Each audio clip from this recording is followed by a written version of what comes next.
Hello friends, pesarattu క్రిస్పీగా వేసుకొని టమాటా చట్నీతో కలుపుకొని తింటే దాని రుచే వేరు, అమోఘం.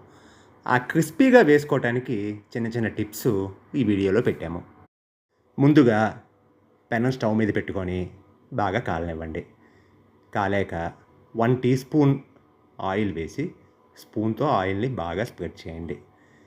అంటే అది కొంతమంది ఉల్లిపాయతో చేస్తారు, కొంతమంది టిష్యూ పేపర్తో చేస్తారు. నేను ఇలా స్పూన్తో చేస్తాను. ప్రిపేర్ చేసుకున్న పెసరట్టు బ్యాటర్ తీసుకొని, బ్యాటర్ కొంచెం కన్సిస్టెన్సీ కొంచెం గట్టిగానే ఉండాలి. అలాగా చూపించిన కన్సిస్టెన్సీలో ఒక గరిటె బ్యాటర్ తీసుకొని పెనం మధ్యలో వేసుకొని చుట్టూ అలా మధ్యలోంచి అంచు వైపుకి స్ప్రెడ్ చేసుకుంటూ వెళ్ళండి. ఆ స్ప్రెడ్ చేస్తున్నప్పుడు పల్చగా ఉండేటట్టు చూసుకోండి. చూసి అలా అంచుల్ని సగ చేసేసేయండి. బ్యాటరు ఏమాత్రం పలచగా ఉన్నా ఏమవుతుందంటే మీరు ఇలాగ స్ప్రెడ్ చేస్తున్నప్పుడు అక్కడ ఒక హోల్ లాగా వచ్చేస్తుంది. ఆ తర్వాత ఒక హాఫ్ టీ స్పూన్ ఆయిల్ తీసుకొని అలాగా అంచు వెంబడి వేసుకుంటూ వెళ్ళండి.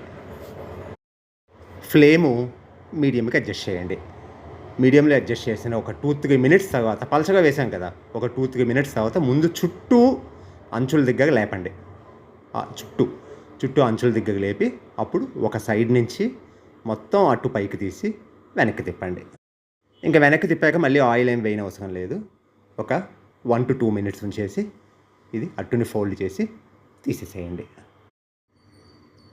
ఫోల్డ్ చేసి తీసేసాక ఎలా వచ్చిందో అసలు ఫోల్డ్ అవుతున్నప్పుడే మనకు అర్థమైపోతుంది అట్టు చాలా క్రిస్పీగా ఉందని చెప్పి.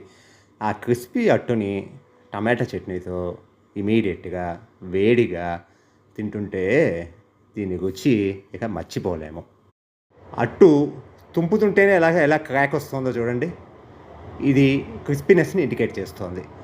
అలా తుంపుకొని కొంచెం టమాటా పచ్చడి తీసుకొని అందులో నంచుకొని హాయిగా తినొచ్చు. మరో వీడియోతో మళ్ళీ కలుద్దాం. Thanks for watching my friends.